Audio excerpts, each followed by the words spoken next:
இங்கே பாருங்கள், இன்றைக்கி எங்கள் வீட்டில் எண்ணெய் கத்திரிக்காய் காரக்குழம்பு வைக்க போகிறோம். நீங்கள் நல்ல பெரிய கடாயாக எடுத்துக்கோங்க.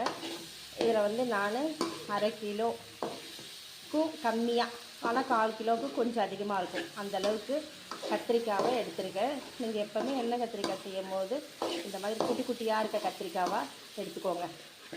பெரிய கத்திரிக்காவை எடுத்திங்கன்னா அது டேஸ்ட்டும் வேறு மாதிரி இருக்கும், வேகிறதும் லேட் ஆகும். இந்த மாதிரி குட்டி குட்டியாக பிஞ்சு கத்திரிக்காவாக எடுத்துக்கோங்க. எடுத்துக்கிட்டு முதல்ல இந்த மாதிரி 4 நாளாக கட் பண்ணி தண்ணியில், அரிசி கழுவின தண்ணியில் போட்டு வச்சுருங்க. அதுக்கப்புறம் வெங்காயம், தக்காளி எல்லாத்தையும் நறுக்கி வச்சுக்கிட்டு இந்த மாதிரி அகலமான வாணலி எடுத்து அதில் எப்பவும் தாளிக்கிற மாதிரி எண்ணெய் போட்டு கடுகு, உளுத்தம் பருப்பு போட்டு கருவேப்பிலை போட்டுட்டு வெங்காயம் போட்டு நல்லா வதக்கணும். அது கூடவே உப்பு போட்டுக்கோங்க. பொன்னிறமாக வந்தவுடனே தக்காளி போட்டு அதை லைட்டாக வதங்கின உடனே அது கூட இந்த வெட்டி வச்ச கத்திரிக்காய் இந்த மாதிரி முழுசாக இருக்கணுங்க. அதுதான் எண்ணெய் கத்திரிக்காய் குழம்பு ஸ்பெஷல். இந்த மாதிரி அப்படியே எடுத்து போட்டுட்டு தண்ணி ஊற்றாமல் எண்ணெயிலே நல்லா வதக்கணும். நல்லா வதங்கி சுருண்டு வரும்.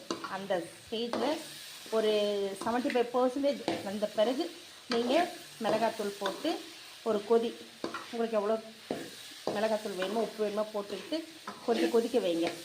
ஓரளவுக்கு கத்திரிக்காய் வெந்த பிறகு கடைசியாக லைட்டாக புளி உங்களுக்கு எவ்வளோ தேவையோ காரத்துக்கு ஏற்ற மாதிரி ஊற்றி நல்லா கொதிக்க வச்சு இறக்கிடுங்க.